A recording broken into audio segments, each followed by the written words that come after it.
The rain poured down in relentless sheets as I pulled into the driveway of my new home on Maple Street. The sky was a sullen gray, matching the mood I felt inside. I had been excited about this move for months. It was supposed to be a fresh start, a chance to leave the past behind. Yet, as I stepped out of the car, I couldn't shake the feeling of dislocation.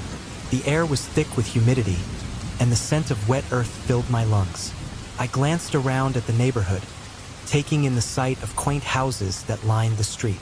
Each one seemed to hold its own stories, secrets whispering between the brick and mortar. I could feel the curious gazes of the neighbors peeking through their curtains, watching the newcomer with mild interest.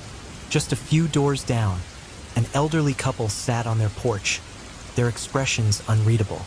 I waved, but they simply nodded, their eyes flickering back to their conversation. "Welcome to Maple Street," I muttered under my breath, feeling the weight of their scrutiny. I grabbed my duffel bag from the back seat, the fabric damp from the rain, and hurried towards the front door.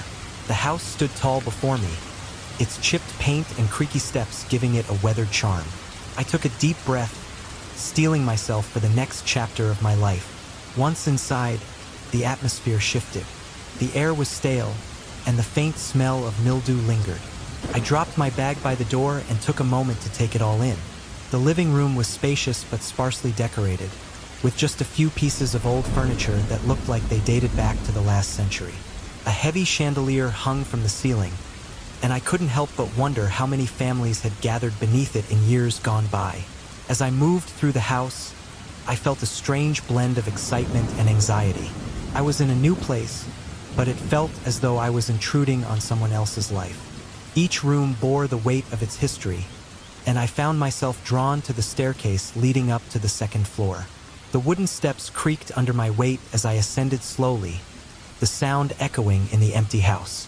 At the top of the stairs, I noticed a door at the end of the hallway, slightly ajar. A sense of curiosity washed over me. I approached it cautiously, my heart racing. What could be behind that door? It was the only room I hadn't yet explored, and it beckoned to me like a siren's song. I pushed the door open gently, revealing a small attic space cluttered with boxes and old furniture covered in dust. Sunlight filtered through a small window, casting an eerie glow over the room. As I stepped inside, I felt a chill run down my spine.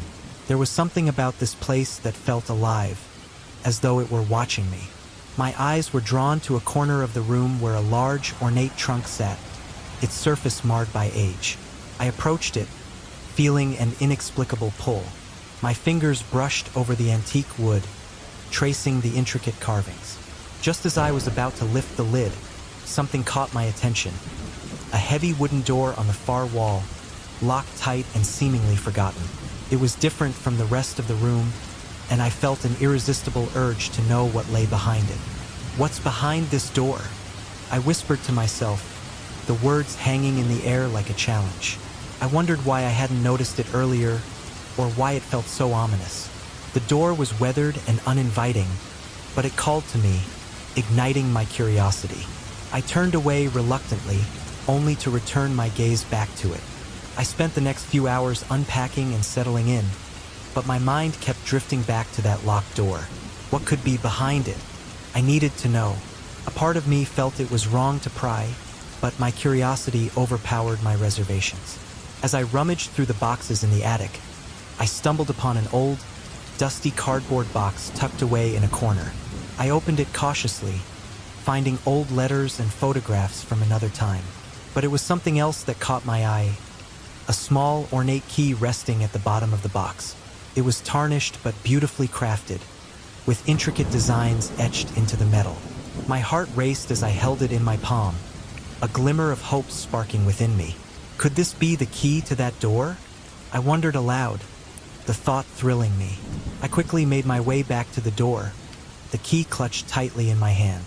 My heart pounded in my chest as I inserted the key into the rusty lock. Turned with a satisfying click, and I felt a surge of adrenaline. With a deep breath, I pushed the heavy door open, the hinges creaking in protest. The room beyond was dimly lit, and a musty odor wafted out to greet me.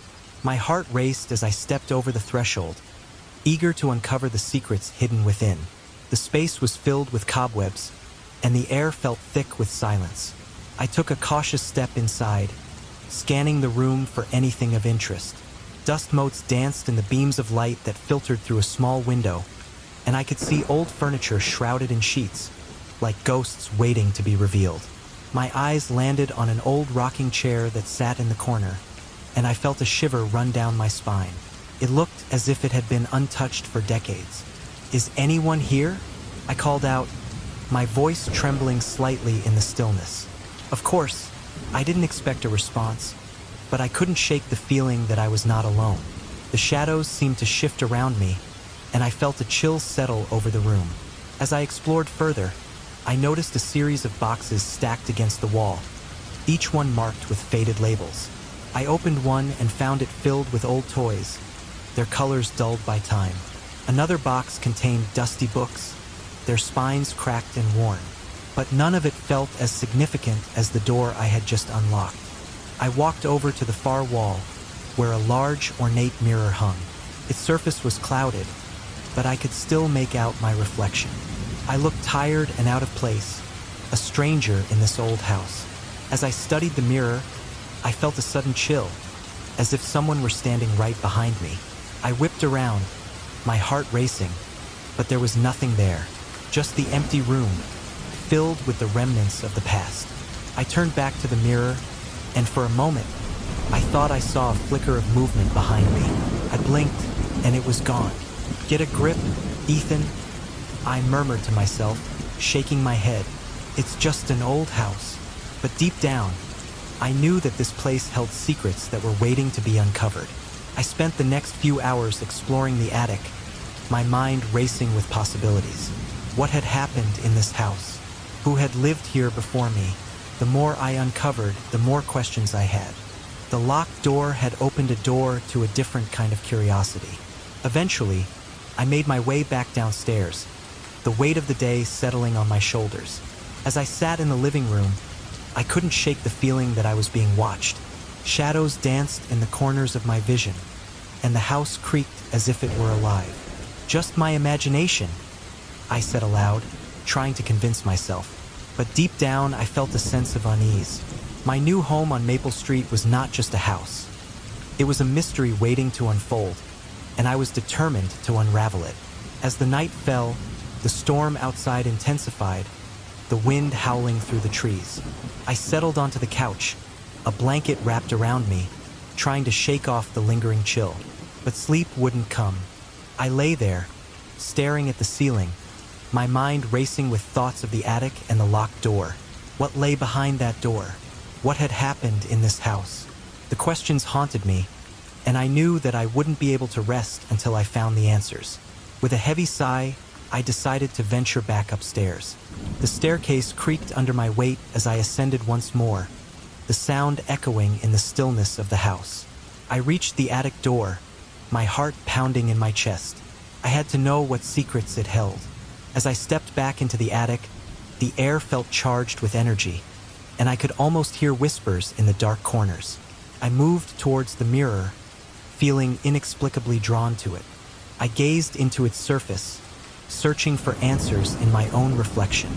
"Show me what you hide," I whispered, my voice barely above a breath. The air around me shifted, and I felt a sudden rush of cold. The shadows seemed to deepen, and I took a step back, my heart racing. And then, just as suddenly as it had begun, the atmosphere shifted again, leaving me standing in the attic, alone with my thoughts. I took a deep breath, trying to calm my racing heart. "Tomorrow," I promised myself, "tomorrow, I'll find out what this place is hiding." Little did I know, my curiosity would lead me down a path I could never have imagined, intertwining my life with the secrets of Maple Street in ways I could never foresee. As the storm raged outside, I stood in the dimly lit entryway of my new home on Maple Street, the wind howling like a chorus of lost souls. The house, with its old wooden beams and creaky floorboards, exuded a charm that was both inviting and unsettling. I could feel the eyes of the curious neighbors upon me as I unloaded the boxes from the moving truck, their gazes heavy with unspoken questions. I was the new kid on the block, and I could sense their intrigue mixed with a hint of caution. Once inside, I kicked off my damp shoes and ventured further into the house, the air thick with dust and the scent of aged wood. My excitement bubbled beneath the surface. This place felt like it held stories waiting to be unearthed. As I explored each room, I noticed how the wallpaper peeled in places, revealing layers of history hidden beneath. It was then that I spotted the door at the end of the hallway, slightly ajar, leading to the attic. My heart raced as I approached the staircase that spiraled upwards. The allure of the unknown pulled me in with an irresistible force. What secrets lay beyond that door? I climbed each step cautiously, the wood creaking under my weight, as if warning me to turn back. But the thrill of discovery pushed me forward. When I reached the top, I stood before the door, my breath hitching in my throat. With a deep inhale, I pushed the door open. It creaked ominously, revealing a world shrouded in dust and shadows. The attic was a treasure trove of forgotten relics, each item whispering tales of the past. My eyes darted around the room, taking in the haphazardly stacked boxes, old furniture draped in sheets, and a lingering sense of nostalgia. It felt as if I had stepped into a time capsule, and for a moment, I was overwhelmed with the excitement of what I might find. As I wandered deeper into the attic, something caught my eye. A small wooden chest lay in the corner, half hidden under a pile of tattered blankets. My heart raced as I approached it, my fingers trembling with anticipation. I knelt down and brushed the dust away, revealing intricate carvings on the chest's surface. It felt like a portal to another time, and I couldn't resist the urge to open it. Inside, I found a jumble of trinkets and knickknacks, but what drew my attention was an old key, tarnished and ornate. It seemed out of place among the other items, a relic yearning for a purpose. I picked it up, feeling its weight in my palm, and a shiver ran down my spine. What did it unlock? My gaze drifted back to the door I had just come through, the one leading to the attic. Could this key belong to it? Fueled by curiosity, I stood up and approached the door once more. My heart raced as I inserted the key into the lock. It turned with a satisfying click, and I pushed the door open wider, a sense of destiny washing over me. I felt like an explorer discovering a hidden cave, the thrill of adventure coursing through my veins. I stepped inside, the musty air enveloping me like a shroud. What I found inside was a room filled with the remnants of a life once lived. Dust danced in the beams of light that filtered through the small window, illuminating the chaos of the attic. Old furniture, forgotten toys, and countless boxes lined the walls, creating a maze of memories. But it was the diary sitting in the center of the room that drew my attention like a moth to a flame. I carefully picked it up, brushing off the layers of dust that had settled on its cover. The leather was cracked and worn, yet it felt warm against my hands.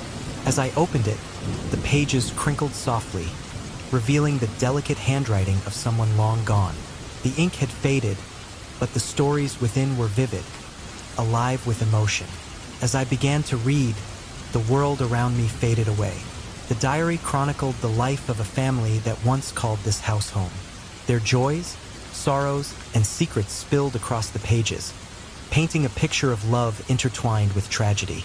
I learned of their laughter echoing through the halls, of birthdays celebrated and holidays cherished.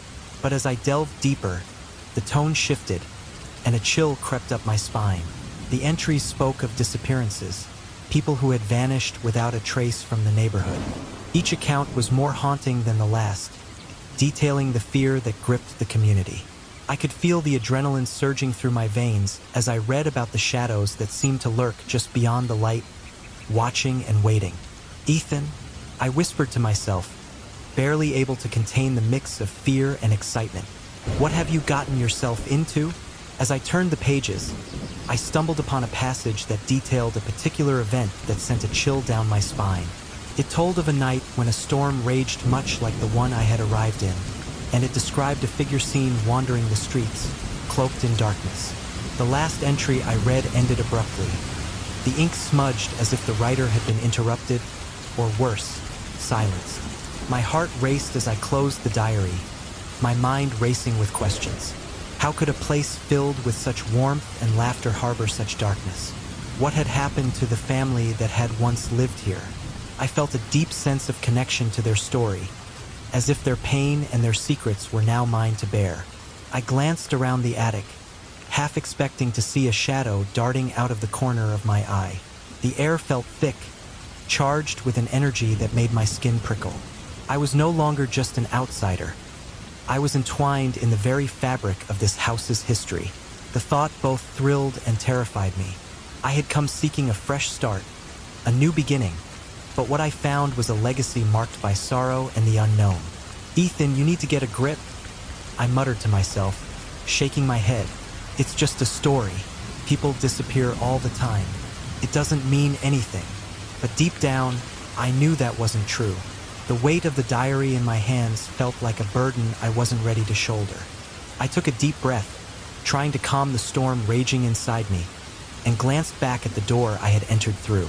The thrill of discovery was quickly being overshadowed by an overwhelming sense of dread. I had to know more. I had to understand what had transpired in this house and why its echoes still lingered in the air. But as I stood there, surrounded by the remnants of a forgotten past, I couldn't shake the feeling that perhaps some things were better left undiscovered. With a newfound resolve, I tucked the diary under my arm and made my way back down the stairs, my heart pounding in my chest. As I descended, the shadows seemed to shift and dance around me, whispering secrets I wasn't ready to hear. I needed answers, and I would find them no matter the cost. The rain poured down in relentless sheets as I pulled into the driveway of my new home on Maple Street. The wind howled, and the trees swayed ominously, their branches clawing at the slate-gray sky. I felt a mix of excitement and trepidation wash over me. This was my fresh start, a chance to leave the past behind and carve out a new life. Yet, the oppressive atmosphere of the neighborhood made me feel like an intruder, one of the curious neighbors watching me through their curtains, their eyes filled with a mix of intrigue and suspicion. As I stepped out of the car, the chill of the storm seeped through my clothes. I grabbed my duffel bag and hurried toward the front door. The house, an old Victorian with peeling paint and creaky wooden floors, stood tall and imposing against the backdrop of the storm. It had character, a certain charm that drew me in despite its dilapidated state. I could almost hear it whispering secrets of the past, and I was eager to uncover them. Once inside, I was greeted by the musty scent of aged wood and dust. The interior was dimly lit, with shadows dancing along the walls as the wind howled outside. I dropped my bag in the entryway and took a deep breath. It was time to explore. I wandered through the rooms, each one telling a story of its own. The living room, though cluttered with old furniture, held a nostalgic warmth. The kitchen, with its worn countertops, seemed to beckon me to cook my first meal there. But as I moved through the house, something caught my attention. A door, slightly ajar, led to the attic. My heart raced with curiosity. I pushed the door open and ascended the narrow staircase. The attic was a treasure trove of forgotten memories. Cobwebs hung like curtains, and dust motes danced in the occasional beams of light that pierced through the small window. Boxes were stacked haphazardly, and old furniture was draped in sheets, as if waiting for someone to awaken them from their slumber. My gaze settled on a door at the far end of the attic, its surface worn and weathered. It was locked, the rusty padlock glinting ominously in the dim light. An inexplicable pull tugged at my insides. I felt an urge to open it to see what lay beyond that threshold. What secrets did it hold? What mysteries were waiting to be uncovered? I spent the next few days unpacking and settling into my new home, but the locked door lingered in my mind. It consumed my thoughts, and I found myself returning to that attic room, staring at a portal that seemed to promise adventure or danger. One rainy afternoon, while rummaging through a box of old trinkets, my fingers brushed against something cold and metallic. I pulled it out, an antique key. The moment I held it in my palm, I felt a jolt of electricity run through me. Could this key unlock the door? My heart raced at the thought. Without a second thought, I rushed back up to the attic, the key clutched tightly in my hand. As I stood before the door, I could hear my heartbeat echoing in my ears. Would this be the moment I uncovered the secrets of Maple Street? I inserted the key into the lock, feeling a rush of adrenaline as it clicked open. I pushed the door ajar, and the hinges creaked ominously. The attic beyond was even darker than the room I stood in. Dust hung in the air, and the musty smell was almost overpowering. I stepped inside, the floorboards groaning beneath my weight. My eyes adjusted to the darkness, and I began to see shapes. Old furniture, boxes, and a few strange artifacts that seemed to belong to another era. As I moved deeper into the room, I spotted something that made my heart skip a beat. A dusty diary lying open on a small table. I approached cautiously, the air thick with anticipation. The leather cover was cracked, and the pages were yellowed with age. I reached out and flipped through the pages, my breath hitching as I read the stories etched in the handwriting of someone long gone. The diary revealed the history of a family that once lived in this house, a family plagued by misfortune and tragedy. The words dripped with sorrow as I read about the strange occurrences that had befallen them, disappearances that had left the neighborhood in whispers and fear. I shivered, feeling a chill run down my spine. Suddenly, I heard a soft creak behind me. I spun around, heart pounding, but there was nothing, just the shadows creeping along the walls. It was just my imagination, I told myself. But the stories in the diary ignited a fire of curiosity within me. I had to know more. Who were these people? What had happened to them? The next day, I decided to take a step further into this mystery. I needed to talk to the neighbors. Surely, they must know something about the family from the diary. As I walked down Maple Street, I noticed the same curious glances from the residents. Some even quickly turned their backs, as if they were afraid of being caught looking at me. I approached the house next door, where an elderly woman was tending to her garden. She looked up as I approached, her expression cautious. "Hello," I said, attempting to sound friendly. "I'm Ethan, the new neighbor. I just moved in next door." "Yes, I saw you arrive. Quite the storm, wasn't it?" she replied, her voice trembling slightly. "You must be brave to take on an old house like that." "I suppose I am," I said, trying to keep the conversation light. "I've been doing some exploring in the attic, and I found an old diary that belonged to the family who lived there before. I was wondering if you might know anything about them." Her face tightened at the mention of the diary. "The Thompsons," she murmured, her gaze drifting to the ground. "They were troubled people. Some say they were cursed." "Cursed?" I echoed, intrigued. "What do you mean?" She hesitated for a moment, glancing around as if to ensure no one was listening. "It's just old gossip, dear. But there were strange things that happened in that house. People disappearing, shadows moving in the night. I always felt watched when I lived there." A shiver crept down my spine at her words. "Shadows? You mean there were sightings?" She nodded gravely. "Yes, shadows that walked at night. I always kept my curtains closed. I was too frightened to look outside. I couldn't shake the feeling of unease that settled over me like a thick fog." "Do you think those shadows are still there?" "I don't know," she said, her voice barely a whisper. "But I wouldn't stay there too long if I were you." I thanked her for her time, my mind racing with possibilities. As I stepped out of her house, I noticed a figure leaning against the fence on the other side of the street. A girl with curly hair and curious eyes seemed to be watching me with an interest that was almost palpable. I hesitated, but she approached. "You're the new resident of the house on Maple Street, aren't you?" she asked, a friendly smile on her face. "Yes, that's me," I replied, feeling a wave of relief at having someone to talk to. "My name is Ethan." "I'm Clara," she said, extending her hand. "I'm also intrigued by the mysteries of this street. I heard you found a diary." "Yes," I said, hesitating a bit. "It seems the family that lived there before had a rather dark past." She frowned, her expression shifting to a mix of concern and curiosity. "I always knew something was wrong with that house. Do you know about the shadows that walk at night?"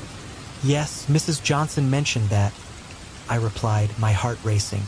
"It seems there are many secrets here." Clara looked around as if pondering something important. Maybe we should investigate this together. If something strange is happening, we need to find out. The idea of having someone by my side comforted me. Yes, I would love that. I believe we can uncover the truth about what happened to the old family. Great, she said, a spark of determination in her eyes. Let's meet tomorrow and start our investigation. As we walked away, a sense of camaraderie formed between us. Maple Street, with all its mysteries and secrets, felt a little less frightening now that I had an ally.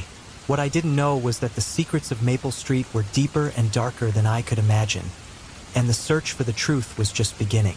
As the storm raged outside, I stood in the doorway of my new home on Maple Street, feeling a mix of excitement and apprehension wash over me. The rain pounded against the pavement, and the wind howled like a chorus of lost souls. I glanced at the peculiar houses that lined the street, each one seemingly holding its own secrets. The neighbors watched me with curious eyes, their expressions a blend of intrigue and caution, as if they knew something I didn't. I took a deep breath and stepped inside. The interior of the house was dimly lit, and the air was thick with dust and the smell of old wood. I moved from room to room, absorbing the history that clung to the walls like a second skin. But there was something that caught my attention, a door at the end of the hallway that was locked tight. It seemed out of place, a remnant of a past I was desperate to uncover. An inexplicable urge tugged at me, urging me to find out what lay beyond that barrier. Later that evening, as I sifted through boxes left behind by the previous owners, I stumbled upon an old, ornate key buried at the bottom of a dusty container. My heart raced as I held it in my palm. It felt heavy with promise. I glanced toward the door again, my curiosity igniting a sense of determination within me. I had to open it. I had to know what secrets it held. With each step toward the door, my pulse quickened. The key slid into the lock with a satisfying click, and I felt a thrill of anticipation course through me as I turned it. The door creaked open, revealing a dark, dusty attic that appeared untouched by time. My heart raced as I ventured inside, the floorboards groaning under my weight. The room was filled with old furniture and cobwebs, but in the center, something caught my eye, a diary, its cover worn and faded, lying atop a pile of forgotten memories. I reached down and picked it up, brushing off the dust. As I opened the pages, the words seemed to leap off the paper, revealing tales of a family who once inhabited this house. Their stories were filled with tragedy and loss, a tapestry of dark secrets that sent shivers down my spine. My fingers trembled as I read about inexplicable disappearances that had plagued the neighborhood for years. I could hardly believe what I was seeing. My mind raced with the implications of what I had uncovered. The next day, I decided to seek out the neighbors, hoping to piece together the fragments of the family's story. It was then that I met Mrs. Johnson, an elderly woman whose eyes sparkled with a mix of wisdom and caution. As I approached her porch, she looked me over, her expression reflecting both concern and curiosity. "You're the new boy in the house, aren't you?" she asked, her voice quivering slightly. "Yes, ma'am," I replied, trying to sound casual. "I'm just trying to learn more about the family that used to live there." A shadow crossed her face, and she hesitated before speaking. "That family was cursed, you know. Strange things happened in that house. Shadows that walked at night. No good ever came from it." Her words chilled me. "Shadows?" I echoed, trying to maintain my composure. "Yes," she said, leaning closer as if to share a secret. "They say the house holds onto them, spirits of those who vanished. I always felt them watching me when I lived there." As her words hung in the air, a sense of dread settled over me, but my curiosity only deepened. I thanked her and stepped off her porch, my mind racing with questions. Just then, I bumped into Clara, a girl from across the street. She had been watching our conversation with keen interest. "You're looking into the old family, aren't you?" Clara asked, her eyes sparkling with intrigue. "Yeah," I admitted, feeling a connection with her enthusiasm. "I found a diary in the attic. It talks about strange happenings." "Mind if I join you?" she asked, her voice full of eagerness. I've always been fascinated by the stories of Maple Street. I nodded, grateful for her company. Together, we delved deeper into the history of the house, sharing our findings and piecing together the puzzle of the past. As days turned into nights, our friendship blossomed over late-night discussions of the eerie tales that surrounded us. Eventually, we decided to visit the old cemetery where the family members were believed to be buried. Clara seemed to possess an uncanny knowledge of the place, guiding me through the tangled underbrush that surrounded it. The air was thick with tension as we approached the wrought iron gate, and I felt a chill run down my spine. "Some say the spirits linger here," Clara whispered, her voice barely above a breath. "They're restless, searching for answers." As we stepped inside, the sight of weathered headstones sent a shiver through me. The names etched in the stone matched those from the diary, and I felt an unsettling connection to the stories I had read. "Look," Clara pointed, her finger trembling as she indicated a name. "Here lies Edward Grayson, the father. He disappeared without a trace." My heart raced as I traced the letters with my fingertips. "And here's Margaret, his wife," I added, scanning the stone for more names. "They all vanished one by one.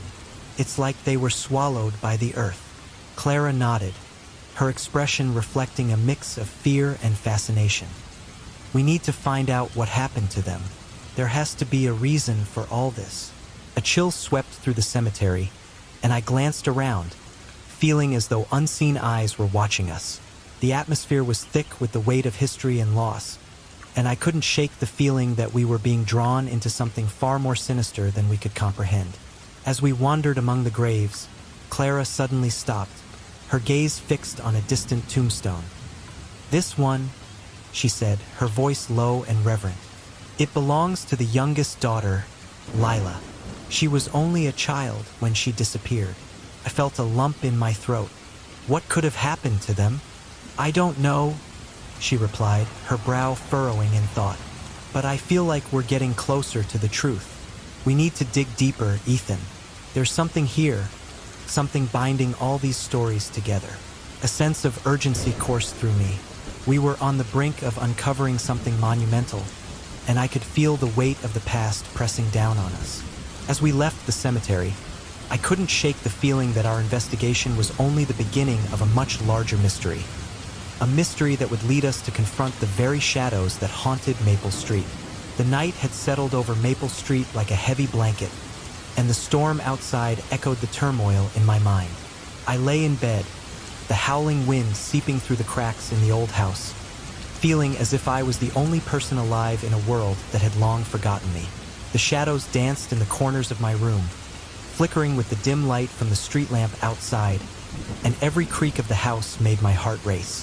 I had moved here seeking a fresh start, but instead, I felt ensnared by the very walls that were supposed to provide me shelter. It had been a few days since Clara and I had embarked on this bizarre investigation. The thrill of uncovering the secrets of my new home was intoxicating, yet it was tempered by a growing sense of dread. There was something in the air, something palpable that felt as if it were watching us. I had started to hear whispers at night, subtle yet persistent, calling to me from the depths of the house. At times, I wondered if I was losing my sanity or if the spirits of the past were indeed reaching out to me. "Ethan, are you awake?" Clara's voice broke through the fog of my thoughts, pulling me from my reverie. She was sitting on the edge of my bed, her silhouette framed by the moonlight streaming through the window. "Yeah," I sighed, propping myself up on my elbows. "I couldn't sleep. It's just, everything feels wrong. I keep hearing those whispers." Clara frowned, her brow furrowing with concern. "I've been hearing them too. It's like they're trying to tell us something. We can't ignore it any longer. We need to find out what's going on." I nodded, reluctantly agreeing. The thought of digging deeper into the family's dark history was both thrilling and terrifying. "What do you suggest we do?" "I think we should go back to the house and check the diary again," she proposed, her eyes sparkling with determination. "There might be something we missed. We need to find out the details about those disappearances." With a heavy heart, I got out of bed and followed Clara into the living room. The storm had calmed, but the atmosphere felt charged, thick with anticipation. As we made our way to the attic, I couldn't shake the feeling that we were being watched, that something was lurking just beyond our perception. When we reached the attic, I felt a shiver run down my spine. The air was cooler here, and the shadows seemed to stretch and pulsate with life. Clara flicked on the old light bulb, illuminating the dusty room and casting an eerie glow on the cobwebbed corners. "Let's see what we can find," she said, her voice steady despite the tension in the air. We rummaged through the boxes, our hands brushing against forgotten objects that had long been abandoned. I felt like an intruder in a place that held memories I could never comprehend. As I sifted through the clutter, my fingers grazed the worn cover of the diary we had found earlier. I pulled it out, the pages yellowed and fragile, filled with the inked tales of tragedy and despair. "Here it is again," I said, flipping it open to the last entry we had read. "This family, they really went through hell. Let's see if there's anything new," Clara urged, leaning closer to me, her breath warm against my neck. I scanned the pages, the words dancing before my eyes. The account of the family's struggles seemed to come alive, and I could almost hear their voices echoing in my mind. The last passage sent a chill down my spine. "The shadows walk at night, and the price of knowledge may be more than one is willing to pay." "What do you think that means?" Clara asked, her voice barely above a whisper. "I don't know," I admitted, feeling a knot form in my stomach. "But it feels like a warning, like we're not supposed to be digging into this.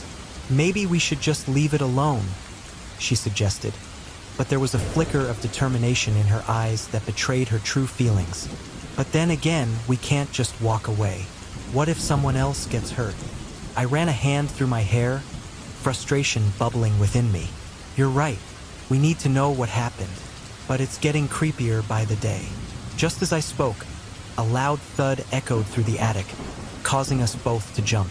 We exchanged wide-eyed glances, our hearts racing. "What was that?" Clara asked, her voice trembling slightly. "I don't know," I replied, trying to keep my voice steady. "It came from over there." I pointed to the darkened corner of the attic, where the shadows seemed to gather more densely. "Let's check it out," she said, her courage shining through despite her fear. As we moved cautiously toward the corner, I could feel the tension in the air thickening. The whispers grew louder, swirling around us like a tempest. "Ethan, Clara," they seemed to call, a haunting melody that sent chills down my spine.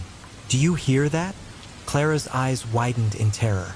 "It sounds like they're calling our names." "Maybe we should go," I suggested nervously, but something about the whispers compelled me to move closer. "No, we have to see what's there," she insisted, her voice firm. As we reached the shadowy corner, Clara knelt down, brushing away the dust covering a hidden trapdoor.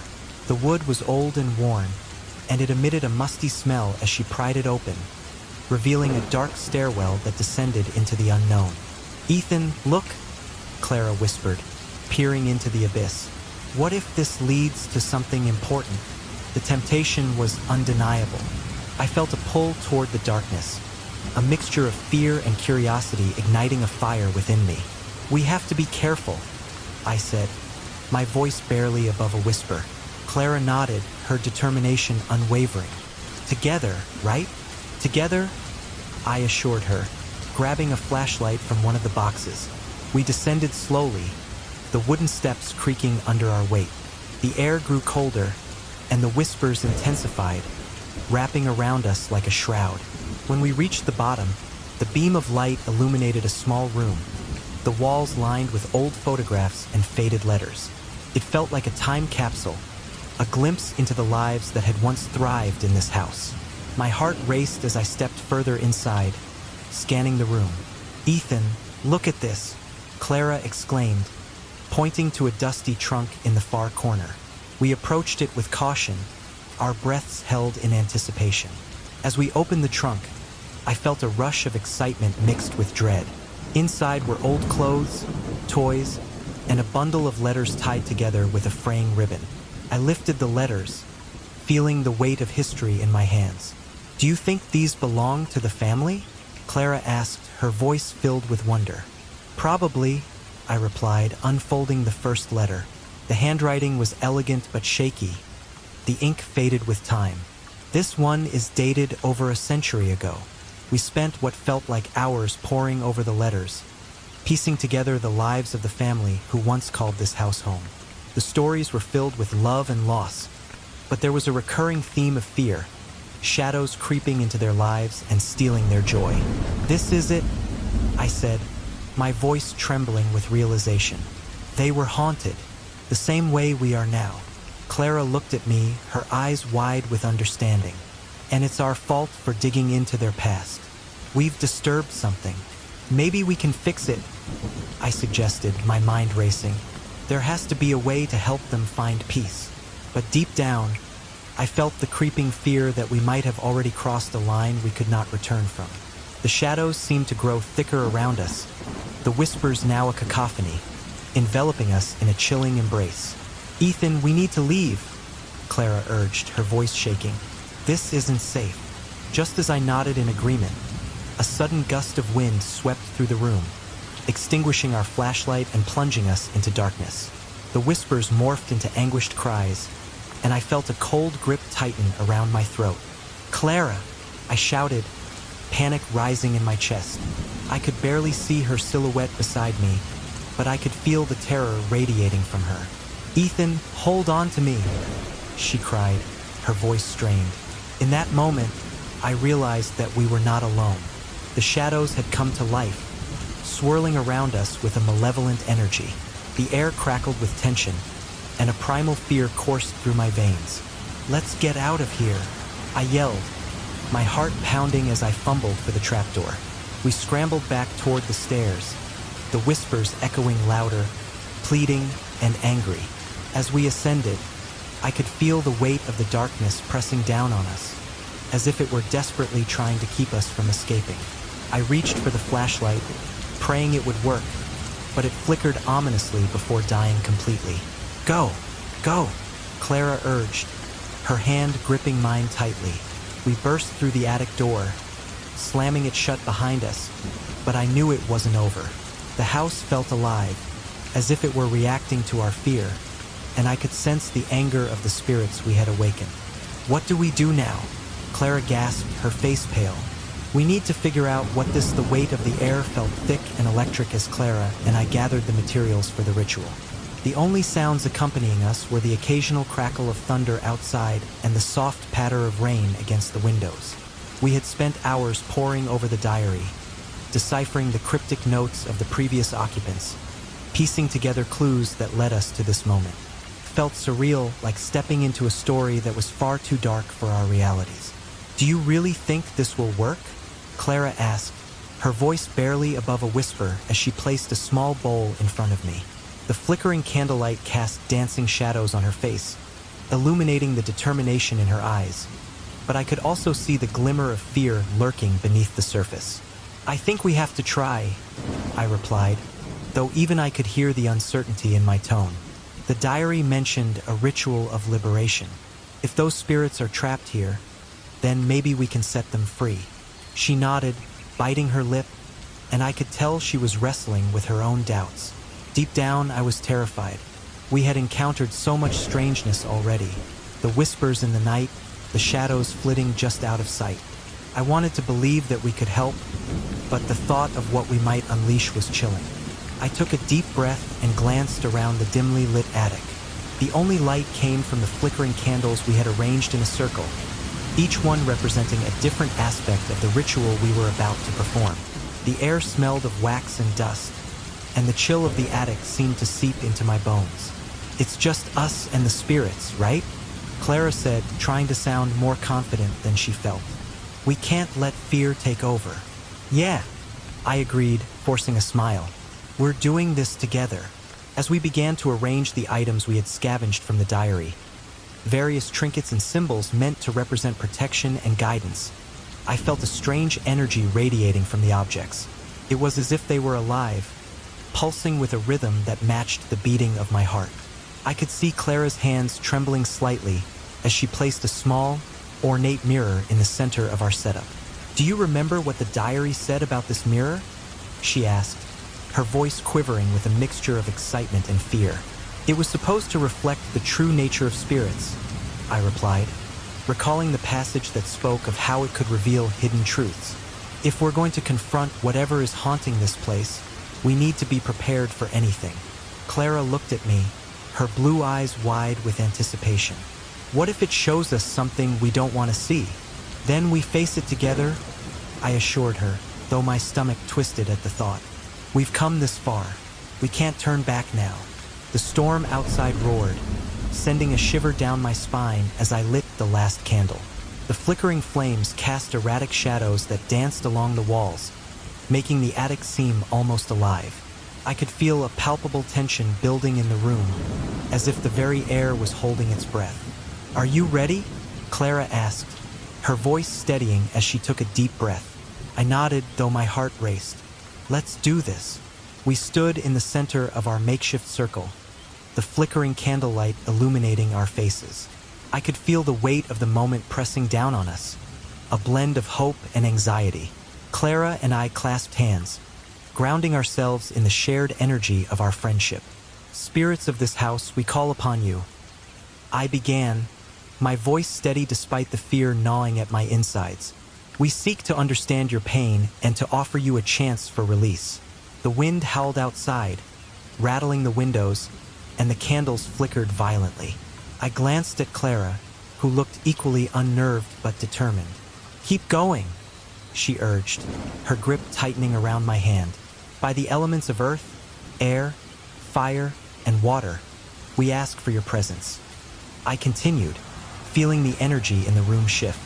We honor your stories, the tragedies that have bound you to this place. Clara took a step forward, her voice rising. If you are here with us, show yourselves. We wish to help, to set you free. As soon as the words left her lips, a chilling gust of wind swept through the attic, extinguishing a few of our candles. The shadows deepened, swallowing the light and leaving us in near darkness. My heart raced as I felt a presence, something ancient and powerful, lingering just beyond our sight. Ethan, Clara's voice trembled, and I could sense her fear. What if we've made a mistake? Just stay focused, I urged, my voice strained. We can't give in to fear. We resumed our chanting, but the atmosphere grew heavier. The air crackled with energy, and I felt a tingling sensation creeping up my spine. It was as if the house itself was awakening, responding to our call. I could hear faint whispers, barely audible, like a distant echo of sorrow. Can you hear that? Clara whispered, her eyes wide. Yes, I replied, my throat dry. It's them. They're here. Suddenly, the mirror on the floor began to shimmer, reflecting the candlelight in eerie patterns. Clara and I watched, transfixed, as the surface rippled like water disturbed by a stone. Shapes began to form within the mirror, faint outlines of figures, their faces twisted in grief and anguish. What do they want? Clara murmured, stepping closer to the mirror. I don't know, I said, fear coursing through me, but we need to find out. As we leaned closer, the figures solidified, revealing themselves as members of the family who had lived in this house. Their expressions were haunting, filled with sorrow and despair. I could feel their pain washing over me, a tidal wave of grief that threatened to drown us both. Help us? One voice echoed, a whisper that seemed to reverberate within the very walls of the attic. Release us? Clara's breath hitched, and I felt her hand tremble in mine. They're trapped, she said, her voice quivering with emotion. They need our help. Then we must be strong, I replied, my heart racing. We can't let their pain consume us. We have to break the cycle. Clara nodded, determination flickering in her eyes. We can do this. We just need to focus on the ritual. As we resumed our chanting, the shadows around us thickened, and I could feel the presence of the entity swirling in the air. It was as if the very essence of the house was alive, drawing energy from our words and intentions. The whispers grew louder, mingling with our voices, a cacophony of sorrow and longing. Spirits, we acknowledge your suffering. I called out, my voice rising above the din. You are not alone. We are here to help you find peace. The candle flames flickered violently, casting eerie shadows that danced along the walls. The atmosphere grew heavier, suffocating, and I could feel Clara's grip slipping slightly. Stay with me, I urged, squeezing her hand tighter. We're almost there. Ethan, I can't. She gasped, her voice strained. It's too much. I could see the fear in her eyes, but we had come too far to turn back now. You are strong, Clara. We both are. Focus on the light. Focus on breaking the curse. With renewed determination, we continued our incantation, pouring our energy into the ritual, hoping to reach the spirits trapped in this realm. The room trembled, and I could feel a shift in the air, a surge of power that coursed through us like electricity. Suddenly, the mirror exploded with light, illuminating the entire attic. I squinted against the brightness, and for a brief moment, I could see the spirits clearly, their faces twisted in anguish, but now a flicker of hope glimmered in their eyes. Release us, they cried in unison, their voices intertwining with the howling wind. Let go of your pain, I shouted, desperation clawing at my throat.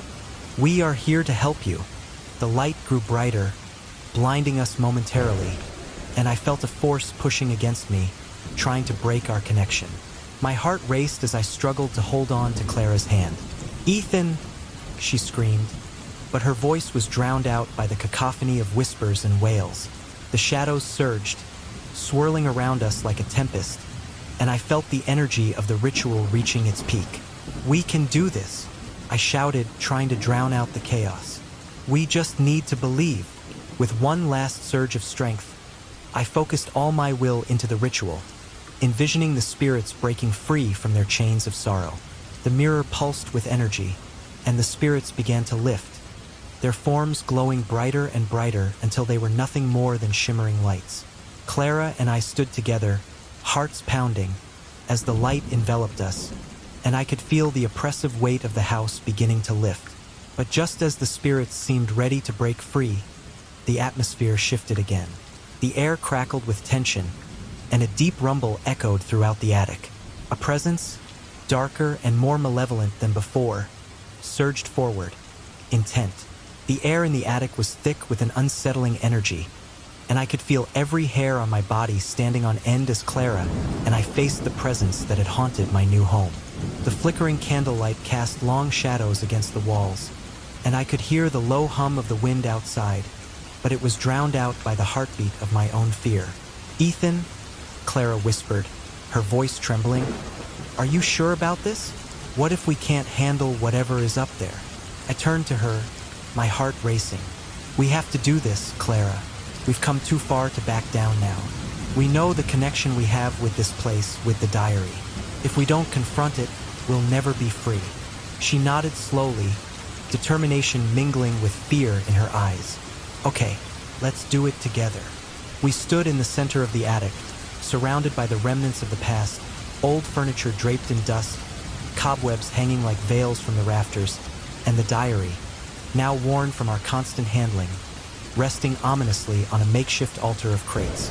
The atmosphere felt charged, as if the very air were alive, waiting for us to take the next step.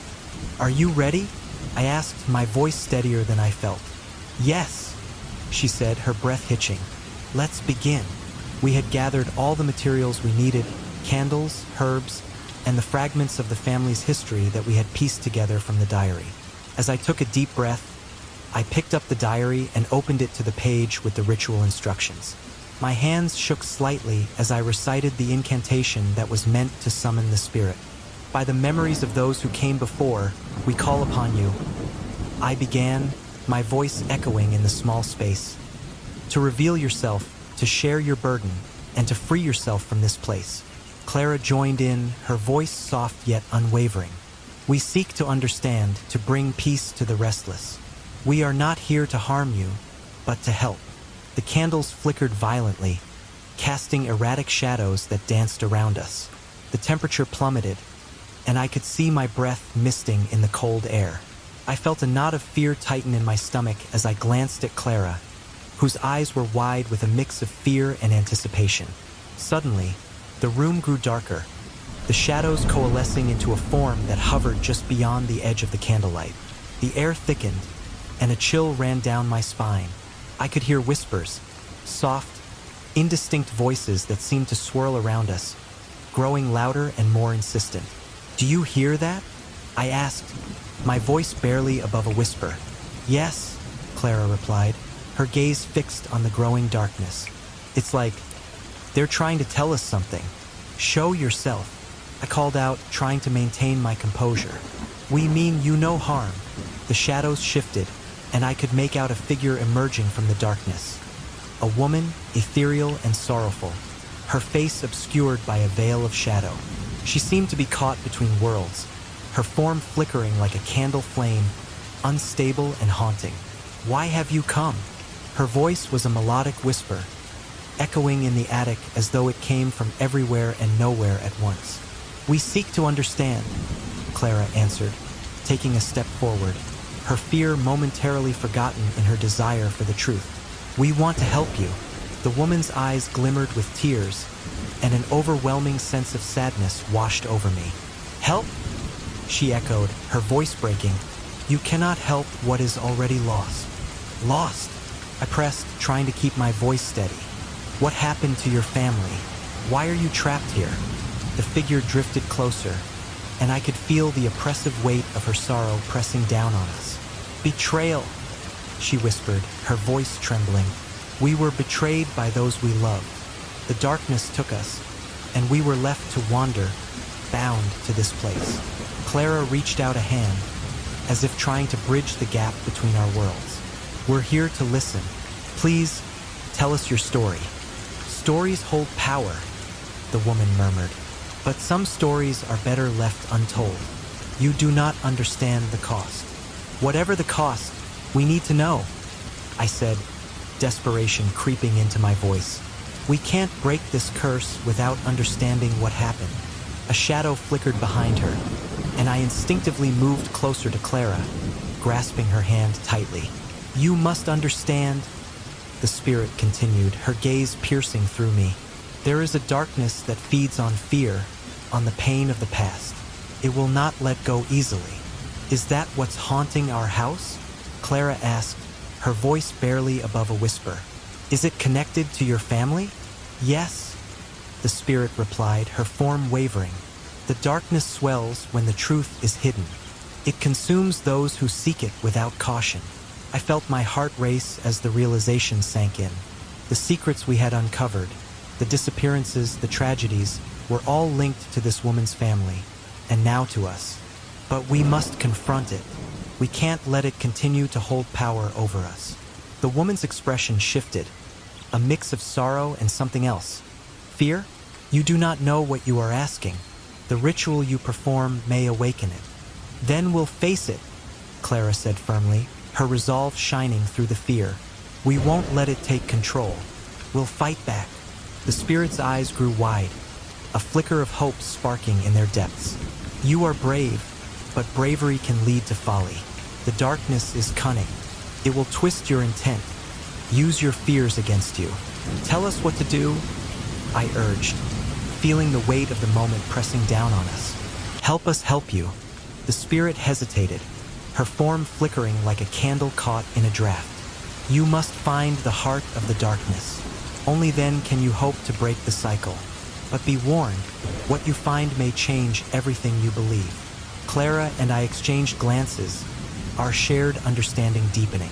We had come so far, and now we stood on the precipice of something monumental. "Where do we find it?" I asked, my voice steady. "In the place where sorrow began," the spirit said cryptically, her voice fading. "The truth lies buried under the weight of betrayal. Seek it, and you may yet find liberation."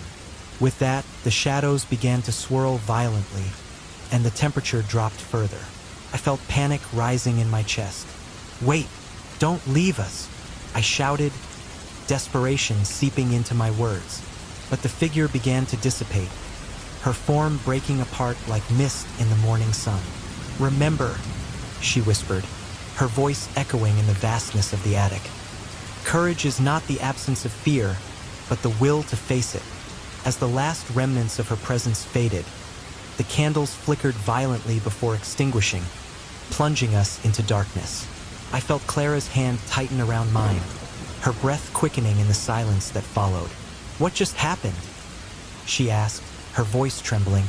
"I don't know," I admitted, trying to process what we had just experienced. "But I think we're closer to understanding the truth." Clara took a deep breath, her expression resolute. "We need to find where it all began, the heart of the darkness.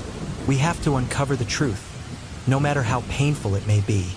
I nodded, adrenaline coursing through me. "Together, we can do this. We'll find a way to break this curse." As we stood in the oppressive silence of the attic, the weight of our mission settled over us. The past was a tangled web of secrets, and we were determined to unravel it, no matter the cost. The air in the attic felt thick and heavy, as if the very walls were holding their breath in anticipation. Clara and I stood there, surrounded by the flickering shadows cast by the candles, our hearts racing from the adrenaline of the moment. The entity that haunted this house, this place that had become a twisted labyrinth of history, loomed over us like a dark cloud, and I could feel the weight of its presence pressing against my chest. "Ethan," Clara whispered, her voice trembling slightly, "do you think we're really ready for this?" She glanced around the attic, her eyes wide with a mix of fear and determination. I could see the flickering candlelight reflecting in her pupils, creating a haunting dance of illumination against the darkness that surrounded us. "We have to try, Clara," I replied, trying to inject a sense of courage into my voice, even as doubt gnawed at the edges of my mind. "If the diary holds the key, if we can break the curse, then we owe it to the family and to ourselves to see this through." My fingers brushed against the aged pages of the diary, which lay open on the floor between us, its secrets just waiting to be unleashed. Clara nodded slowly, taking a deep breath as she steadied herself. "You're right. We've come too far to turn back now." A flicker of resolve ignited in her eyes, and I admired her strength. She had been my anchor through the storm of shadows and whispers. Together, we had uncovered the tragic history of the family that once called this house home, but we had also unearthed something far more sinister. I glanced at the pages, each word curling with a sense of foreboding, drawing me in deeper. The entries told of sorrow, loss, and darkness that seeped into the very fabric of the house. As I read through the lines, I felt an undeniable connection to the family, one that transcended time and space. But there was something else that gnawed at me, a secret hidden beneath the surface, waiting to be uncovered. "Ethan," Clara's voice broke through my reverie, pulling me back to the present. "What if we're not meant to do this? What if we're just stirring up something better left alone?" She bit her lip, glancing toward the shadows that seemed to stretch and contort in the corners of the attic. "No," I insisted, shaking my head. "We can't let fear dictate our actions anymore. We've already seen the effects of this curse. It's time we confront it head-on." I picked up a small, rusted dagger we'd found among the attic's debris. It felt cool in my hand, heavy with the gravity of the moment. "We need to perform the ritual as described in the diary. It's the only way to set them free." "I just hope we know what we're doing," Clara replied, her voice a mere whisper. I could sense the tension in her body, but she took a step closer to me, her resolve rekindling. "Let's do this together." As we began to arrange the items we had salvaged for the ritual, a handful of dried herbs, a small bowl of salt, and the dagger, I felt a shiver run down my spine. The atmosphere thickened, and I could hear the faintest whispers, like soft echoes of long-lost conversations. I looked at Clara, who was now focused, her brow furrowed in concentration. "Do you hear that?" I asked, my voice barely above a whisper. "Hear what?" she replied, her eyes darting around the attic, searching for the source of the sound. "The whispers. I can feel them," I said, straining to catch a glimpse of something just beyond the veil of reality. The shadows seemed to shift closer, as if they were listening, watching, waiting. "Ethan, focus," Clara urged, her voice steadying me. "We need to start the ritual." Taking a deep breath, I nodded, holding the dagger tightly. Okay, here goes nothing. I began to recite the incantation from the diary, my voice growing stronger with each word. Clara joined me, her voice harmonizing with mine, creating a symphony of determination against the encroaching darkness. As we spoke the ancient words, the air around us began to vibrate, a low hum filling the space. The candles flickered violently, casting elongated shadows that danced along the walls, shadows that seemed to take on a life of their own. My heart raced, and I felt a rush of energy coursing through me, a connection to something greater than myself. Suddenly, a cold gust of wind swept through the attic, extinguishing the candles in an instant. The darkness enveloped us, and I felt a surge of panic rise in my chest. "Clara!" I shouted, my voice swallowed by the void. I fumbled for her hand in the dark, desperately seeking her presence. "I'm here," she called out, her voice cutting through the darkness like a lifeline. I finally found her hand, gripping it tightly as the shadows twisted and writhed around us. "Keep going. We can't stop now," I urged, my voice shaking but resolute. With a newfound determination, I continued to recite the incantation, feeling the energy in the room shift. The shadows began to swirl around us, forming shapes that were both terrifying and mesmerizing. I could sense the entity's presence, a palpable force that pulsed with anger and fear. "What do you want?" I shouted into the darkness, my voice echoing as I tried to confront the unseen force. "Show yourself." In response, the shadows coalesced into a figure, a swirling mass of darkness that seemed to pulse with an otherworldly energy. I could barely make out a face within the shadows, its eyes glowing with a fiery intensity. "You dare to disturb my rest?" the entity hissed, its voice a cacophony of whispers that filled my mind with dread.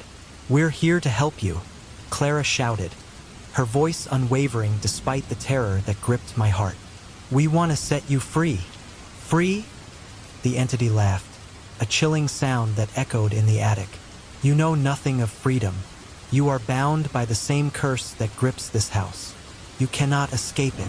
I felt the weight of its words settle over me, a blanket of despair that threatened to crush my spirit. "No, that's not true," I countered, my voice growing stronger. "We can break the cycle. The diary holds the key." "Foolish children," the entity spat, its voice rising in fury. "You think you can unravel centuries of sorrow with mere words? You are nothing but pawns in a game you do not understand." As it spoke, the shadows surged forward, wrapping around Clara and me, pulling us deeper into its darkness. I could feel the weight of its sorrow, the pain of the family that had once lived here. It was a history steeped in tragedy and loss, and I couldn't help but wonder how deep those ties ran. "Ethan," Clara's voice broke through the haze, and I felt her grip tighten on my hand. "We need to remember what we found in the diary. There's something we haven't revealed yet." Suddenly, a flash of memory struck me, a passage that hinted at a deeper connection between the family and Clara's lineage. "The family, they were connected to you, Clara," I exclaimed, my mind racing as the pieces began to fit together. "Your ancestors, they were part of this." "What?" Clara replied, a mixture of shock and confusion coloring her voice. "How could that be?" "The diary mentioned a betrayal, a connection to your bloodline," I explained, urgency coursing through me. "If we reveal that truth, it might weaken the entity's hold on us." "Then let's do it," Clara shouted, determination blazing in her eyes. Together, I took a deep breath, my heart pounding as I faced the swirling shadows.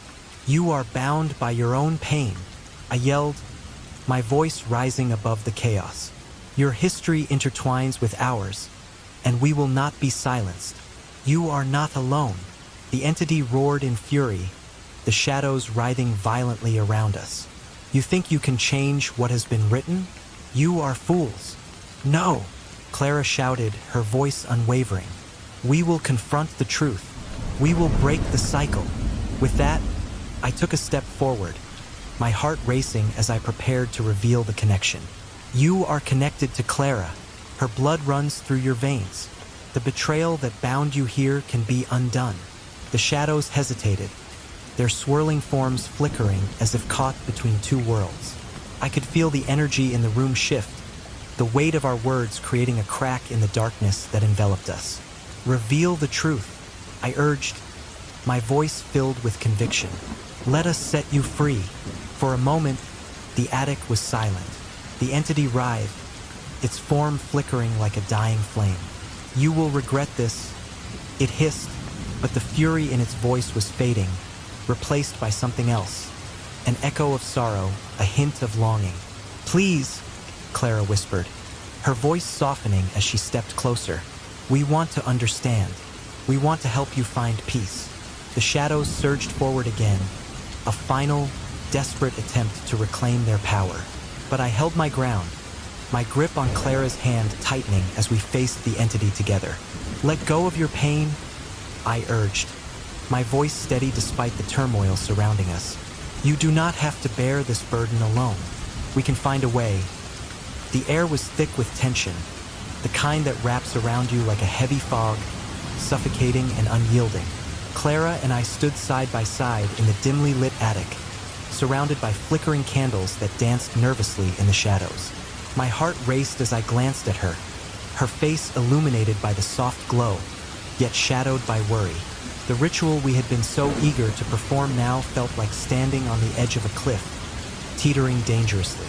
Ethan, are you sure about this? Clara's voice trembled slightly, betraying her bravado. What if we're making a mistake?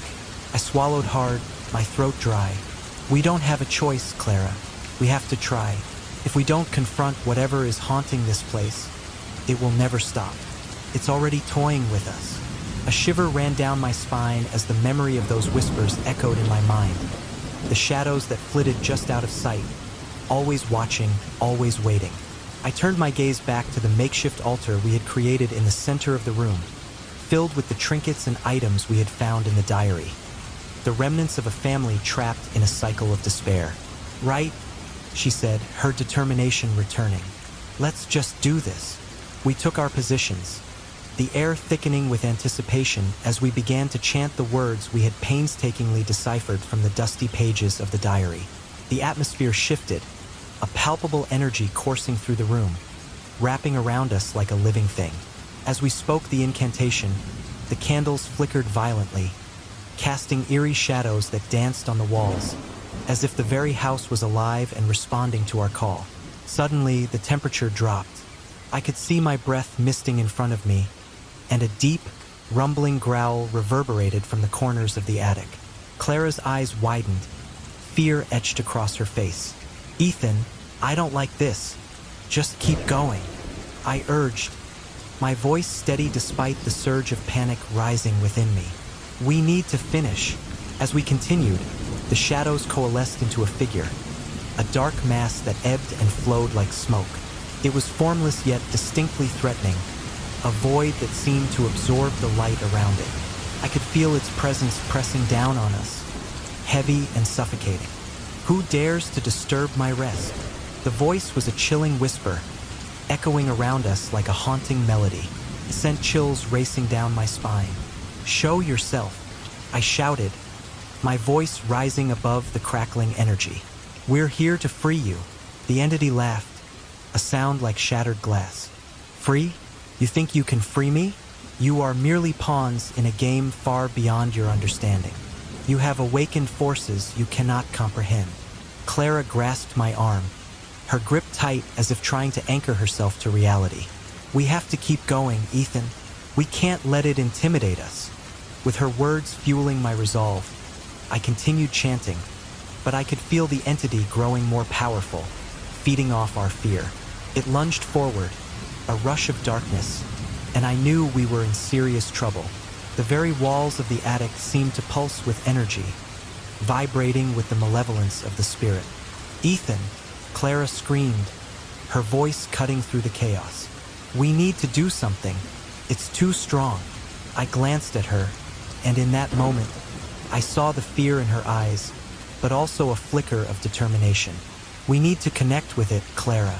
There's something in the diary, something I haven't shared with you yet. It might be the key to breaking the curse. She looked confused but nodded. What do you mean? The diary mentioned a connection, a bond between the spirits and the living. I think it ties back to your family. I don't understand, Clara said, panic flashing across her features. What does my family have to do with this? I think the entity is tied to you, Clara. It's been waiting for you. If we can confront that connection, we might have a chance. But before I could explain further, the entity surged forward again, and I could feel its wrath.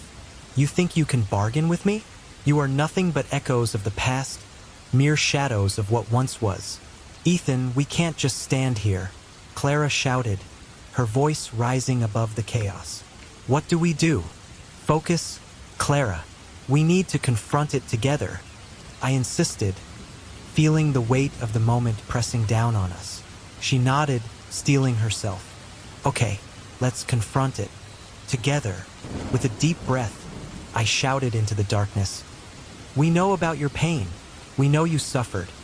But this cycle must end. Clara is here to help you. The air crackled with tension as the entity writhed, its form shifting violently. You know nothing of my suffering. You are intruders in a tragedy you cannot comprehend. Then let us understand. Clara cried out, her voice unwavering. Tell us. We want to help. Show us how to end this. For a moment, silence enveloped us, thick and suffocating. Then, the entity paused as if considering our words. Help? You think you can help? You are bound by the same blood. You are cursed as well. I felt my heart race as realization struck. The connection was deeper than I had thought. This wasn't just about the ghosts of the past. It was about Clara's lineage and the darkness that had followed her family for generations. Clara, I whispered, panic creeping into my voice. We need to break this curse, but it might require a sacrifice. What do you mean? She asked, her brow furrowing in confusion. The diary spoke of a price. Something must be given to break the cycle. I'm not sure what that means, but I hesitated, weighing my options. It might be you. Her eyes widened in shock. Me? No, Ethan. I can't. Clara, listen to me. If we don't confront this entity fully, it will never let you go. You're tied, Clara. We don't have time. I urged, desperation creeping into my tone. It's now or never. If you don't confront it, we're both lost. The entity shrieked, a sound that pierced through the air. Enough. You are weak. You cannot escape your fates. I felt Clara trembling beside me, her resolve faltering. What if it doesn't work? What if we lose everything? Then we fight, I said, my voice steady, though my heart raced with fear. Together. Seeing the fear in her eyes, I stepped closer, taking her hands in mine. You're stronger than you know, Clara. You have to believe that. We can break this curse. You just have to trust me. She took a deep breath, determination flooding her features. Okay, I trust you, Ethan. Let's do this. We turned back to the entity, and I felt the power of our connection pulsing between us. We are not afraid of you, I shouted, my voice reverberating in the attic. We will confront our past, and we will break this curse.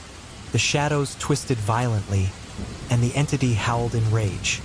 Foolish mortals, you cannot escape your fate. You will suffer just as the others did.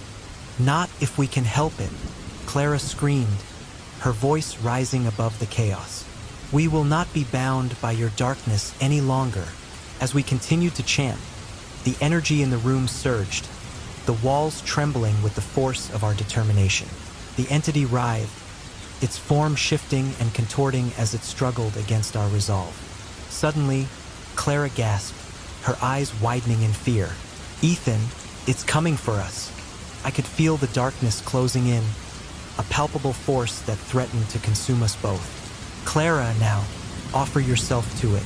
Show it you're not afraid. Her face twisted in fear, but I could see her determination shining through. I'm ready. I will face this. As she stepped forward, the shadows lunged, and in that moment, I knew I had to protect her. No, Clara, wait. But it was too late. The entity surged forward, and I felt the ground tremble beneath my feet. Clara stood her ground, facing the darkness with all the courage she could muster. "Take me!" she cried, her voice echoing in the chaos. "I am not afraid of you." In that moment, the room exploded with energy. I felt the force of the entity's wrath, a storm of shadows and rage that threatened to tear us apart. "Ethan!" Clara screamed, her voice filled with desperation. I couldn't let this happen. I had to save her. "Clara, don't!" I shouted, desperation clawing at my throat as I lunged forward, but the shadows enveloped me, pulling me into the abyss. In that split second, everything shifted. I was torn away from her, the darkness swallowing me whole. "Ethan!" Clara's voice echoed in the void, a haunting cry.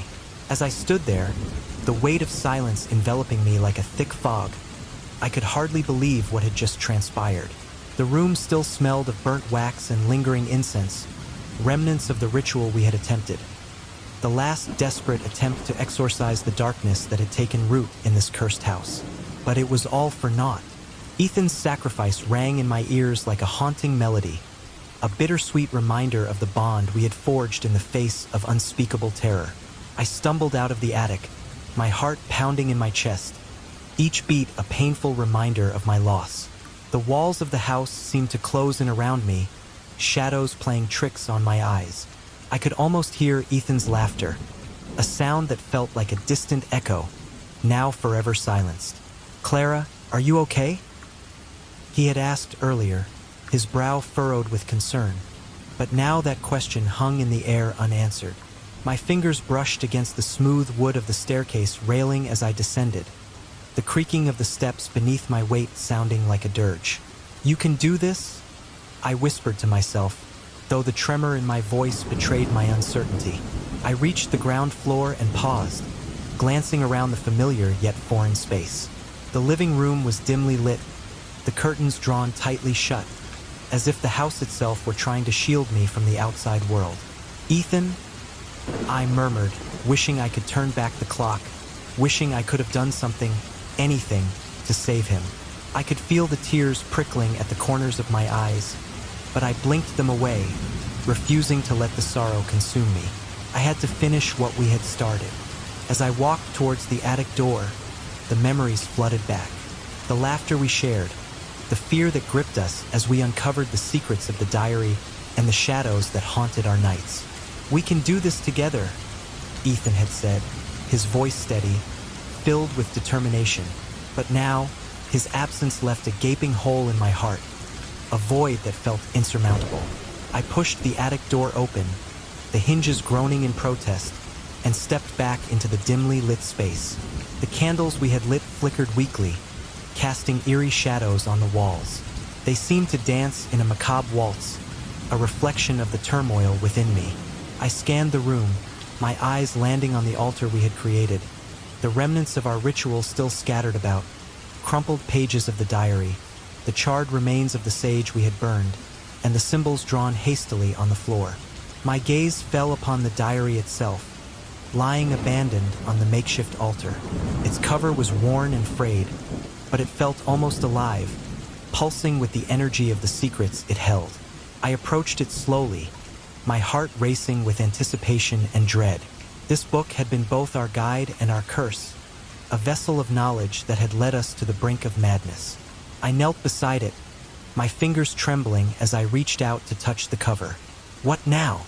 I whispered, my voice a mere breath against the stillness.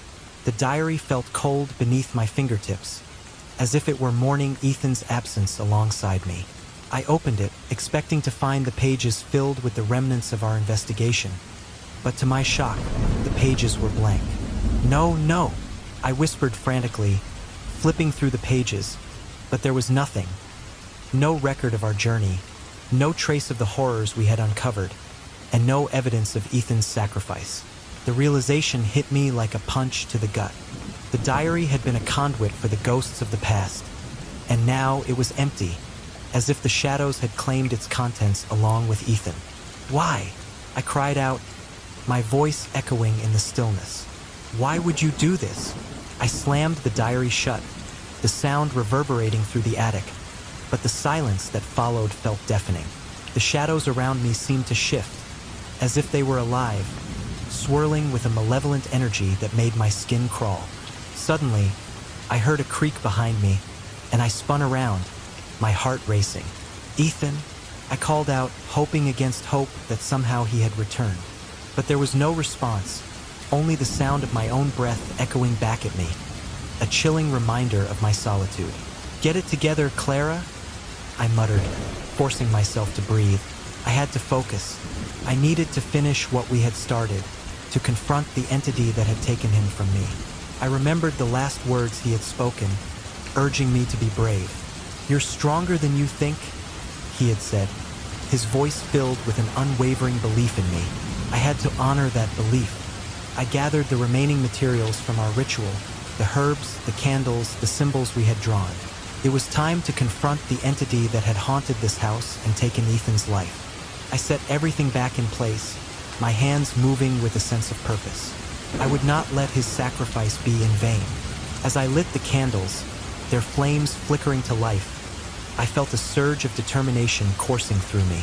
I took a deep breath, letting the scent of the burning sage fill my lungs, grounding me in the moment. "You will not win," I declared, my voice steady.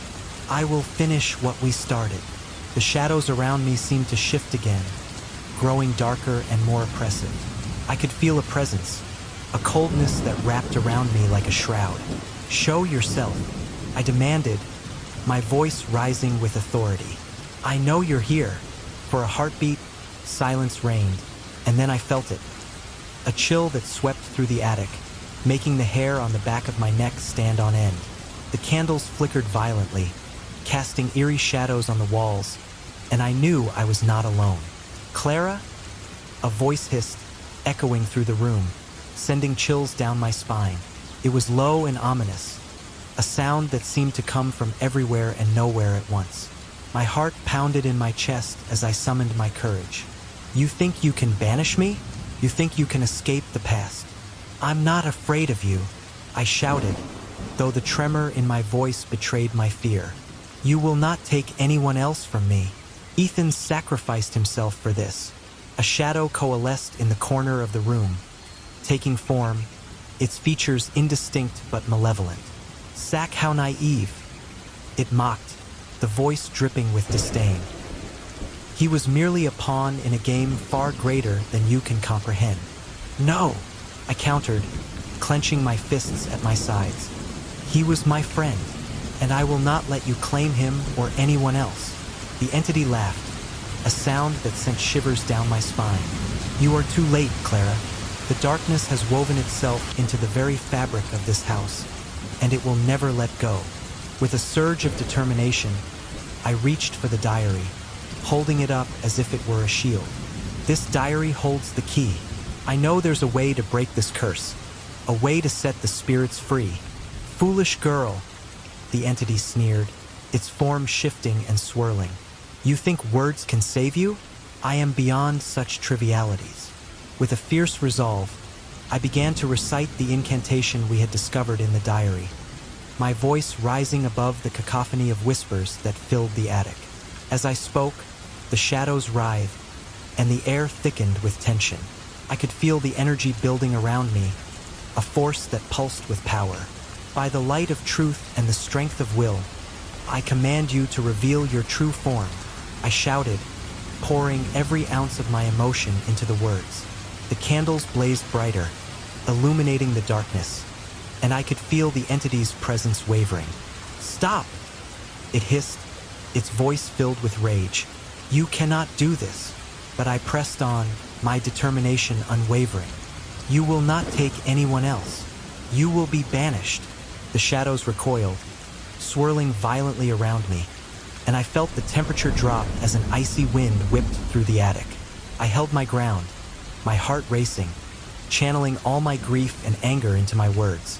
"Ethan, I will not let your sacrifice be in vain," I called out, hoping that somehow my words would reach him.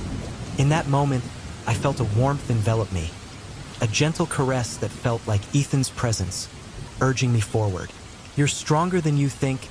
His voice echoed in my mind, and I knew I had to be brave. As I finished the incantation, the air around me crackled with energy, and the shadows howled in fury. "No!" the entity screamed, its form flickering as if it were losing its grip on reality. "You cannot do this." But I could feel the power surging through me, and with one final shout, I commanded, "I banish you from this realm." The shadows erupted in a blinding flash of light, and for a moment, everything went white. I shielded my eyes, feeling the energy pulse around me like a storm. When the light faded, I found myself standing alone in the attic, the candles still flickering, but the oppressive darkness had lifted.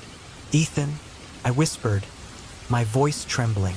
There was no response, only the soft rustle of the wind outside. I sank to my knees, tears